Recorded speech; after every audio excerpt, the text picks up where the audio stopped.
जय हिंद। टॉपिक हम लोगों की रहेगी मैथ प्रैक्टिस सेट हल करेंगे, जो बहुत ही महत्वपूर्ण क्वेश्चन है। आइए हम लोग बिना विलंब के देखें पहला क्वेश्चन। पहला क्वेश्चन आपके सामने है,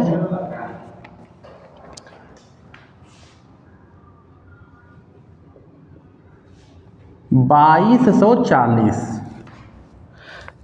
के गुणनखंडों का योग ज्ञात कीजिए। 2240 के गुणनखंड का योग ज्ञात कीजिए।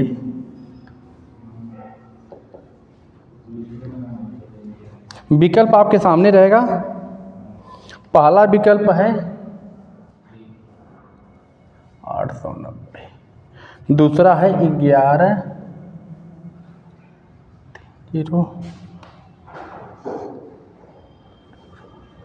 और चौथा विकल्प 8064। यह 4 विकल्प है। अभाज्य गुणनखंड, हाँ, इस क्वेश्चन को हल करते समय किसी कारणवश दिक्कत होने से हम सवाल को पूरा बता नहीं पा रहे थे, इसलिए हम लोग यहाँ देखेंगे। अगर ऐसा क्वेश्चन आ जाए कि इसके अभाज्य गुणनखंड कितने होंगे, तो सबसे पहले इसका हम खंड करते हैं। तो जब हम 2240 का खंड करेंगे, इसको तोड़िए 2 से, तो 2 एक कम 2, 2 एक कम 2, 2 दूना 4, फिर 2 से तोड़िए, 2 5 10, 2 6 12, फिर 2 से तोड़िए, 2 दूना 4, 2 8 16, फिर 2 से, 2 एक कम 2, 2 चौको 8, फिर 2 से, 2 7 14, फिर 2 से, 2 3 6, 2 5 10, 5 से, 5 7 35 और 7 एक कम 7। जब नीचे एक आ गया तो इसका हम खंड कर लेंगे, मतलब इसको हम कर लेंगे इधर। तो देखिए 2 के घाते 1 2 3 4 5 6, 6 है ना, यहाँ 6 रख लेंगे, गुणे 5 है 1 और गुणे 7 की पावर 1 है। तो इस कहा है कि गुणनखंड का योग ज्ञात करना है। तो इसके लिए हम क्या करते हैं, 2 यहाँ 6 है ना, तो हाँ बोलिए 2 के बाद क्या करेंगे बाबू? हाँ ठीक है, 2 के पावर 0, हाँ, प्लस 2 के पावर 1 प्लस 2 के पावर 2 प्लस 2 के पावर 3 प्लस 2 के पावर 4 प्लस 2 के पावर 5 प्लस 2 के पावर 6। यानी यहाँ 2 की घात 6 है, तो 2 की घात 0 से स्टार्ट करेंगे, कहाँ तक जाएंगे? 6 तक जाएंगे। ठीक, यह हो गया। यह गुणे है, 5 की घाते 1 है, तो इसको आप लिखेंगे 5 की घाते 0 गुणे 5 की घाते 1, यह हो गया। फिर एक गुणे नहीं प्लस रहेगा, फिर गुणे 7 के घाते 0 है ना, तो 7 के घाते 0 प्लस 7 के घाते 1। यहाँ तक किसी को दिक्कत नहीं है। बस ऐसे सवाल में क्या करता है, अगर 2 के घाते 6 है तो हम 0 से स्टार्ट करेंगे, 2 के घाते 0, 2 के घाते 1, 2 के घाते 3, कहाँ तक जाएंगे? 6 तक जाएंगे। ये सब प्लस प्लस है। देखिए यहाँ गुणा है तो गुणा कर लेंगे, 5 की घाते 1 है तो 5 की घाते 0 और प्लस 5 की घाते 1, फिर गुणा 7 की घाते 1 है तो 7 की घाते 0, 7 की घाते 1। अब इनका सबका आप कैलकुलेशन जब करेंगे तो क्या होगा, थोड़ा करके दिखाइए भाई कितना कितना हो रहा है। 2 का गुणा 6 बार करिए, 2 दूना 4, दूना 8, दूना 16, दूना 32, दूना 64, 64 प्लस 32 प्लस 16 प्लस कितना हो रहा है भाई? 16 8 4 2, और किसी भी अंक के घाते 0 रहता तो 1 होता है। इन सबको हम जोड़ेंगे, ठीक, और गुणे 5 के घाते 0 हो तो 1 और प्लस 5, गुणे 7 के घाते 0 हो तो 1 और प्लस 7। इन सबको कैलकुलेशन करेंगे, जब टोटल कैलकुलेशन करेंगे तो 127 आएगा। ये सब जोड़ेंगे तो 127 आएगा, आराम से आप जोड़ लीजिएगा, 127 आएगा। गुणे 5 1 6 गुणे 7 1 8, यानी 127 गुणे 6 गुणे 8। सबका जब गुणा करेंगे तो 60 96 आंसर आएगा। आराम से आप गुणा कर लीजिएगा, यही आंसर आएगा। तो यानी कौन-सा विकल्प सही है? तीसरा। ऐसे सवाल में आपको बस ये ध्यान देना है कि इसके अभाज्य गुणनखंड कर लीजिए। गुणनखंड करने के बाद जो भी 2 के घाते 6 है तो 0 से लेकर 6 तक जाएंगे, 1 है तो 0 1, 1 है तो 0, जैसा रहेगा उस तरह करके कैलकुलेशन। सवाल क्लियर हो गया होगा। स्क्रीनशॉट जिसको भी लेना बाबू इसको ले लीजिए, उसके बाद आगे चलिए। हाँ बोलिए। कहाँ से? 2 का गुणा 6 बार, 2 दूना 4 दूना 8 दूना 16 दूना 32 दूना 64, ठीक। 5 बार करेंगे तो 2 दूना 4 दूना 8 दूना 16 दूना 32। 4 बार करिए, 2 दूना 4 दूना 8 दूना 16, देखिए 16 है। 3 बार करिए, 2 दूना 4 दूना 8, देखिए 8 है। 2 बार करिए, 2 दूना 4, ठीक। क्लियर हो गया? और नहीं किसी को दिक्कत? चलिए बाबू अगला क्वेश्चन है आपका, स्क्रीनशॉट जिसको लेना बाबू ले लीजिए, इसको आराम से देखिएगा, ठीक।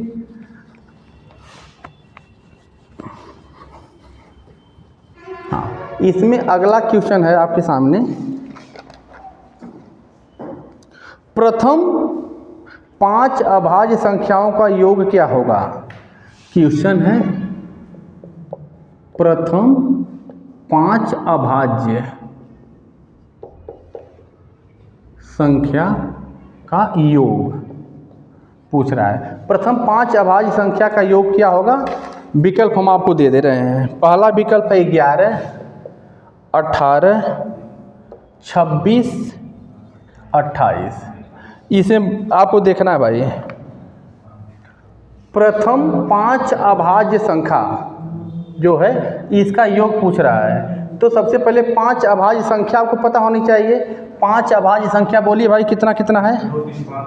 2, 3, 5, 7, 11। यह अभाज्य संख्या है। सबका योग पूछा तो सबको हम जोड़ देंगे, सबको जोड़ेंगे तो कितना आएगा? 28, यानी चौथा विकल्प सही है।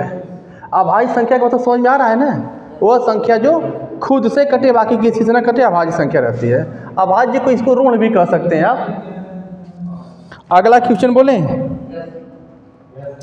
एक परीक्षा में 70% अभ्यर्थी भौतिक विज्ञान में पास हुए।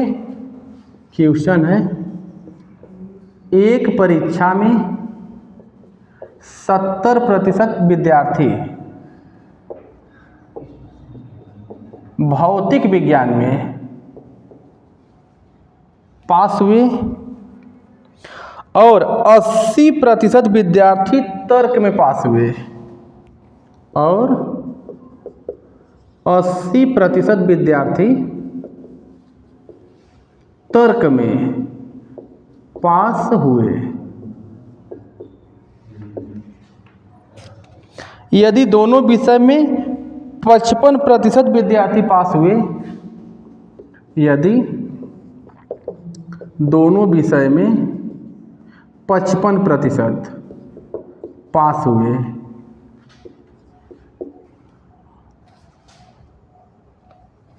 तो दोनों विषय में कितना प्रतिशत फेल हुए? तो दोनों विषय में कितने प्रतिशत फेल हुए, फेल पूछ रहा है। विकल्प हम आपको दे रहे हैं। पहला है 5%, दूसरा विकल्प है 15%, तीसरा है 25%, और चौथा है कोई नहीं। बोलिए भाई, किसी का आया? इसके सब ज़्यादा ही नहीं।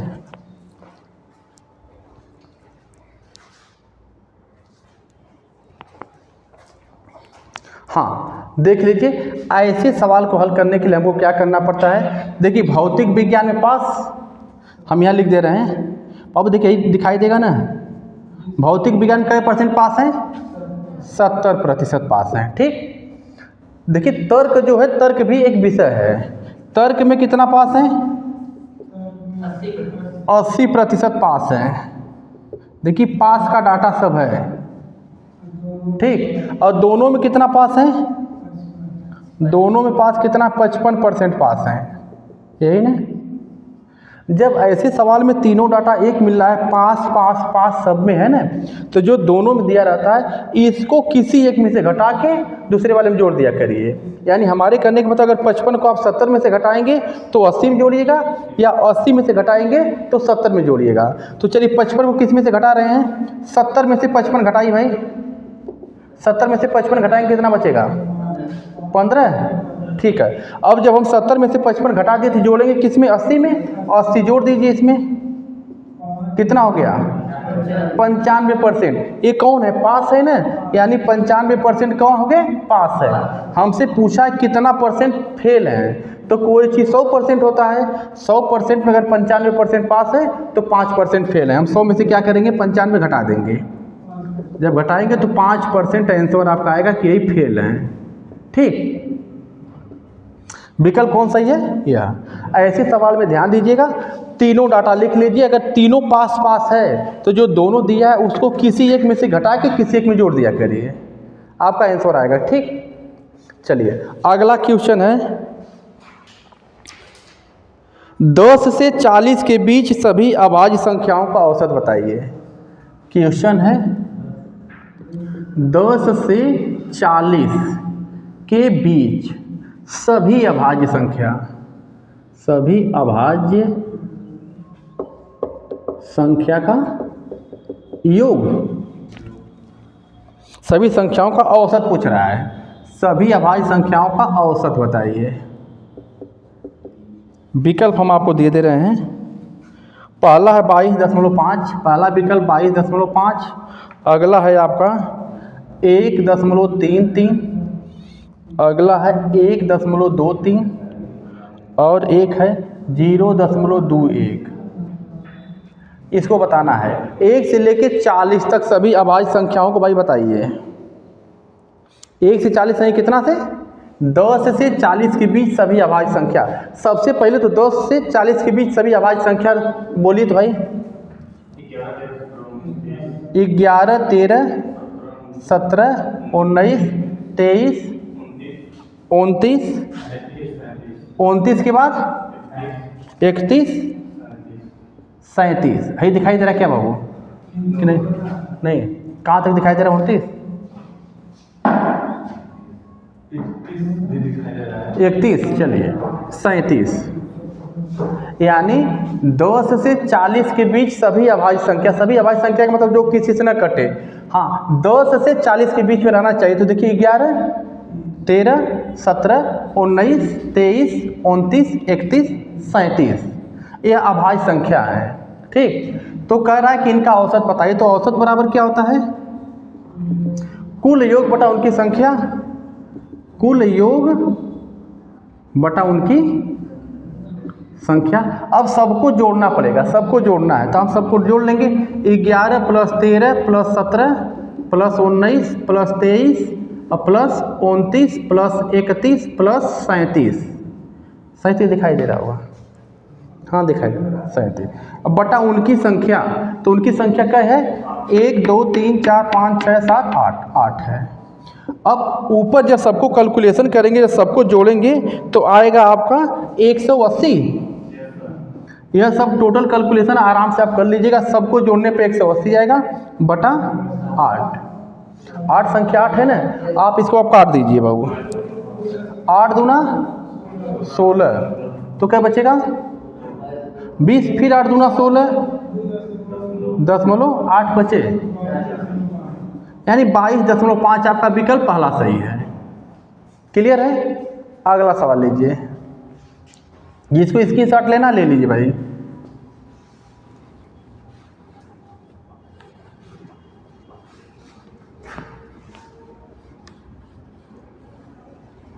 समझ में आ जा रहा ना? अभाज्य संख्या पहले 10 से 40 के बीच में सब लिख लीजिए, सबको जोड़ के बटा जो उनकी संख्या है भाग दे देंगे, आंसर आ जाएगा।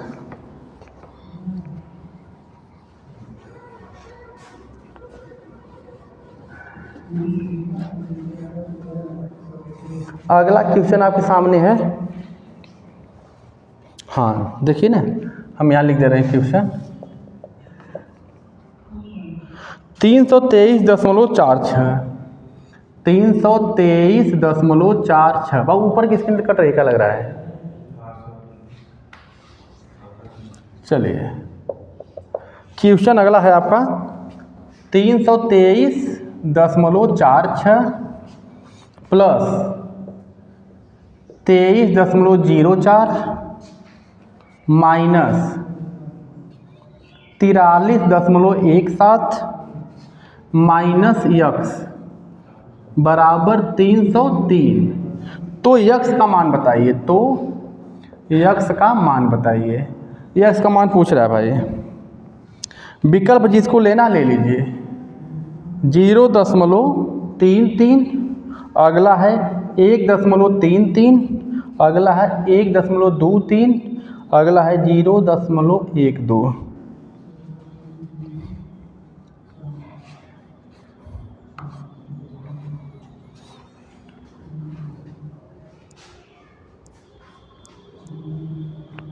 हाँ, ऐसे सवाल को देखिए हल करने के लिए ना, अगर जिसको दशमलव से थोड़ा डर लग रहा है तो हम एक चीज़ का प्रयोग करेंगे। कौन सा प्रयोग करेंगे बाबू?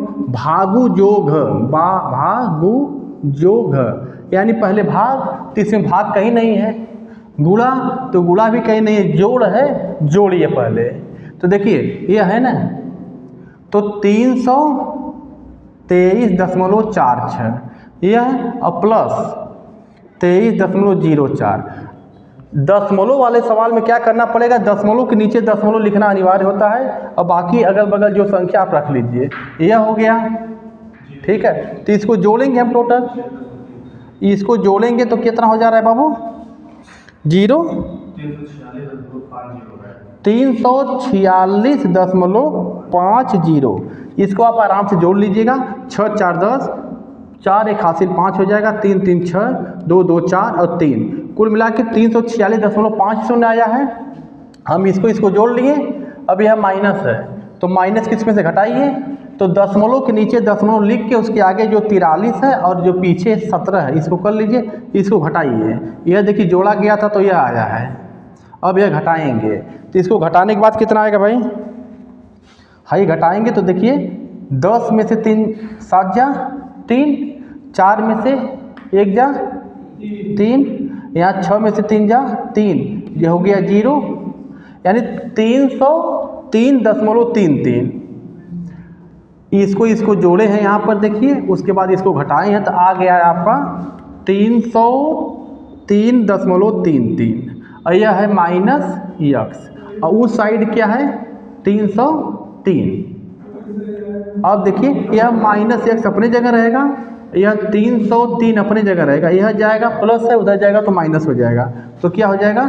माइनस 303.33 हो गया। अब इसको इसमें से घटाएंगे तो क्या आएगा? खाली 0.33। इसमें से इसको घटा देंगे तो 0.33 आ गया। बड़ा यह है तो माइनस लगा लीजिए, ये भी माइनस, ये दोनों कैंसिल, यानी 0.33 विकल्प कौन है? 0, पहला वाला सही है। तो हमको लग रहा है क्वेश्चन समझ में आ गया होगा।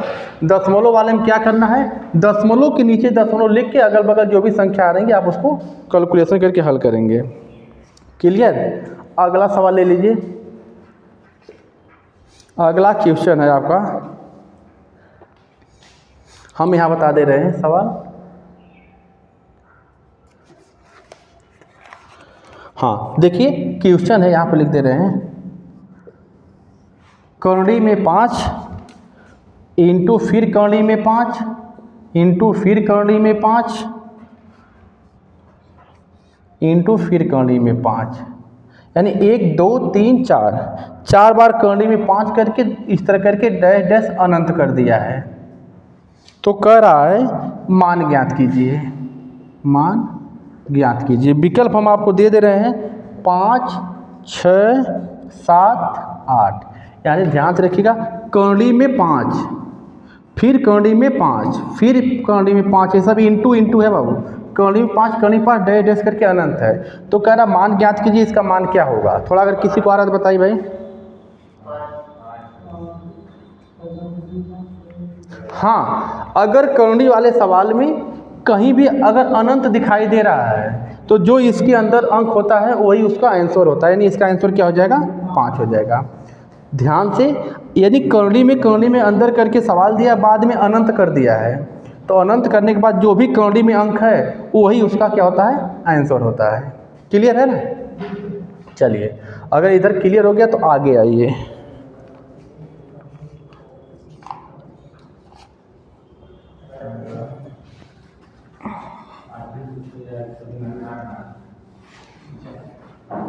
अगला क्वेश्चन है आपका, हाँ इसका थोड़ा बताइए बाबू। क्वेश्चन है कर्णी में 5 इंटू कर्णी में 5 इंटू कर्णी में 5 का मान बताइए। विकल्प आप कर सकते हैं 5 की घाते 2/8, 5 के घाते 3/8 और फिर है 5 के घाते 4/5 और एक है 5 के घाते 7/8। एक है 5 के घाते 7/8। इसमें से कौन होगा, थोड़ा ध्यान से। हाँ बोलिए भाई। हाँ ऐसे सवाल में क्या बोले हैं, चलिए ऐसे सवाल में ना देखिए, जहाँ कर्ली न गिन पाए अनंत तक जा रही है, तहाँ तो जो अंक रहेगा उसको आंसर बता देंगे। लेकिन जहाँ कर्ली की हम काउंटिंग कर सकते हैं, कर्ली गिन सकते हैं, इसके लिए क्या करते हैं, 5 लिखते हैं। जय बार कर्ली रहती है तय बार गुणा 2 से करते हैं, मतलब 2 गुणे 2 गुणे 2 -1 और बटा 2 गुणे 2 गुणे 2। ये इसको याद रखना पड़ेगा। जहाँ कर्ली की काउंटिंग हम कर लें तो कर्ली 1 2 3 बार है ना, तो देखिए 3 बार 2 से गुणा करेंगे, 2 गुणे 2 गुणे 2 -1 और बटा 2 गुणे 2 गुणे 2। अब ये जो रहेगा 5 यहाँ नीचे पड़ा रहेगा। अब इसको जब हल करेंगे तो क्या होगा, 2 दूना 4 दूना 8, 8 -1 बटा 2 दूना 4 दूना 8। इसको जब हल करेंगे तो 8 में से 1 जा 7/8, यानी 5 के घाते 7/8 जो है यही इसका आंसर है। क्लियर। चलिए जहाँ काउंटिंग हो जाएगी कर्ली की, तहाँ जय बार कर्ली रहेगा, ऊपर तय बार गुणा 2 से -1 बटा जय बार कर्ली रहेगी तय बार 2 का गुणा। अगर ये सवाल क्लियर हो गया हो तो आप अगला सवाल थोड़ा बताइए। अगला क्वेश्चन हम यहाँ लिख दे रहे हैं, कर्ली में 11 है, कर्ली में 11 इंटू फिर कर्ली में 11 इंटू फिर कर्ली में 11 इंटू फिर कर्ली में 11 इंटू फिर कर्ली में 11। इसकी बहुत कट नहीं रही है, देख लीजिएगा थोड़ा। 1 2 3 4 5 5 आंसर बताइए भाई, जिसका आ रहा है बोलेंगे, हम विकल्प दे रहे हैं। पहला विकल्प है आपका इधर 11 के घाते 30/32, 11 घाते 30/32। दूसरा है 11 के घाते 31/32। तीसरा है 11 घाते 31/34 और चौथा है 11 के घाते 7/8। इसमें से बताइए भाई कौन आ रहा है। ऐसे सवाल को हल करने के लिए हमको क्या करना है, कर्ली कई बार है सबसे पहले तो हम 11 लिख लेंगे। कर्ली 1 2 3 4 5 बार है ना, तो 5 बार 2 का गुणा करेंगे, तो 2 गुणे 2 गुणे 2 गुणे 2 गुणे 2 1 2 3 4 5 -1 बटा 5 बार 2 का गुणा करेंगे। हो गया ना। अब इसको जब हम हल करेंगे तो नीचे कट जाएगा, क्या है बाबू ये वाला, देखिए थोड़ा सा। चलिए ये 11 लिखेंगे, 2 दूना 4 दूना 8 दूना 16 दूना 32, 32 -1 बटा 32, तो 32 में से 1 जाएगा तो 31/32, यानी 11 के घाते 31/32। कौन सा विकल्प सही है, दूसरा वाला सही है। तो हमको लग रहा है कि अगर कर्ली से ऐसा क्वेश्चन आएगा तो आप क्लियर कर लेंगे। जहाँ अनंत बार जाएगा तहाँ उसी को रख देंगे, जहाँ काउंटिंग हो सकती है तो जो अंक है उसको लिखेंगे, उसके ऊपर जय बार कर्ली रहेगी तय बार गुणा -1 और बटा तय बार गुणा। क्लियर हो गया।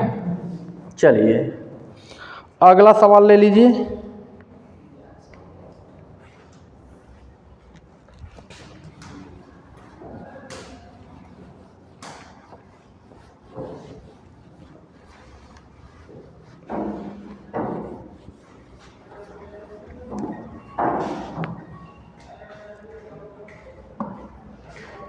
अगला क्वेश्चन है 25 गुणे 24, ध्यान दीजिए 25 गुणे 24 क्वेश्चन है। 25 गुणे 24 + 28 गुणे 10 माइनस 45 भागे 15 का मान बताइए। कट रहा है, क्या लग रहा है? मान बताइए भाई।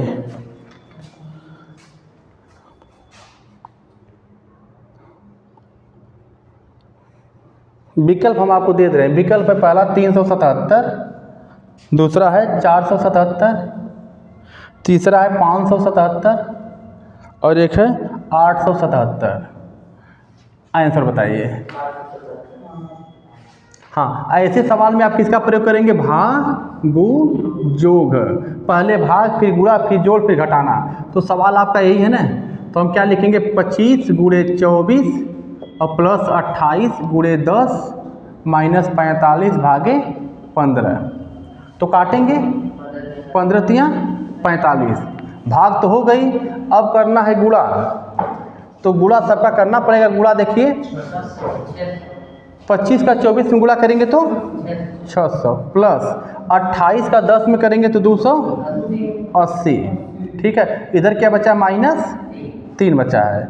तो देखिए भाग हो गया, गुणा हो गया, अब जोड़ बाकी है। तो 600 में 280 जोड़िए, 880 हो गया। अब माइनस 3 घटा दीजिए। तो 880 में से माइनस 3 घटाएंगे तो कितना बचेगा बाबू? 877। तो हमको लग रहा है विकल्प कौन सा सही? 877, आखिरी वाला। क्लियर है? चलिए अगला सवाल ले लीजिए।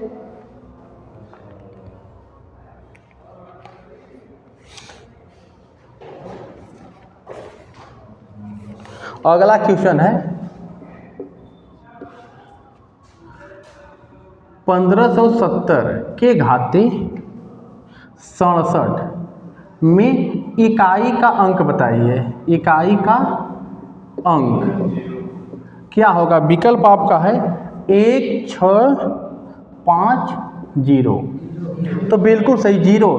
यानी मूल संख्या में इकाई के स्थान पर 0 है तो हम बिना हल किए 0 बोलेंगे। तो 0 ही नहीं, 0, 1, 5, 6 अगर इनमें से कोई भी रहे अगर मूल संख्या में इकाई के स्थान पर, तो हम बिना हल किए उसका आंसर बता देंगे। 0 है तो 0 बोल देंगे, क्योंकि पूछा है 1570 घाते 67 में इकाई का अंक क्या होगा? तो यहाँ 0 है ना, तो विकल्प हो जाएगा आपका चौथा सही। 1 रहता तभी वही, 5 रहता तभी, यानी हमारे कहने का मतलब 0, 1, 5, 6 रहेगा तो बिना हल किए आप वही बोल देंगे। उसके अलावा कुछ रहेगा तो उसके लिए अलग नियम है। ठीक, अगला क्वेश्चन आपके सामने है। एक संख्या का 3/7। क्वेश्चन हम यहाँ लिख दे रहे हैं। एक संख्या का 3/7 का 1/4 का 2/5, यानी एक संख्या का 3/7 का 1/4 का 2/5 15 के बराबर है। 15 के बराबर है तो वह संख्या कौन सी है? यानी संख्या पूछ रहा है। विकल्प आप रख लीजिए। पहला विकल्प 250, 350, 450 और 460। विकल्प में भाई देखिए कौन सा आ रहा है आंसर।